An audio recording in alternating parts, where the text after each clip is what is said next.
47তম বিসিএসে প্রথমবারের মতো যারা অংশগ্রহণ করতে যাচ্ছেন তাদের অবগতির জন্য আমি সিলেবাসটি একটু প্রথমে জানিয়ে দিতে চাচ্ছি। সিলেবাস বলতে প্রথমেই আপনাকে মার্কস ডিস্ট্রিবিউশনটি জানতে হবে।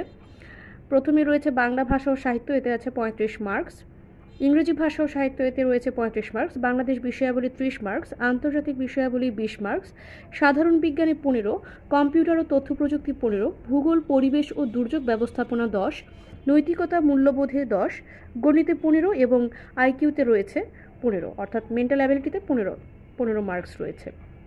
এখনও পর্যন্ত যারা প্রিপারেশন তেমন শুরু করেননি তারাও কিন্তু 47 প্রিলিমিনারি চাইলে কোয়ালিফাই করতে পারেন যদি আপনার বেসিক স্ট্রং থাকে। তাহলে আমি এখানে এই চ্যানেলে হচ্ছে আমার পরবর্তী ভিডিওগুলোতে আমি কিভাবে একজন বিগিনার হিসেবে এই 2-3 মাসে 47 প্রিলিমিনারি কোয়ালিফাই করা যেতে পারে সেই বিষয়ে বেশ কিছু সাজেশন প্রদান করব। ধন্যবাদ।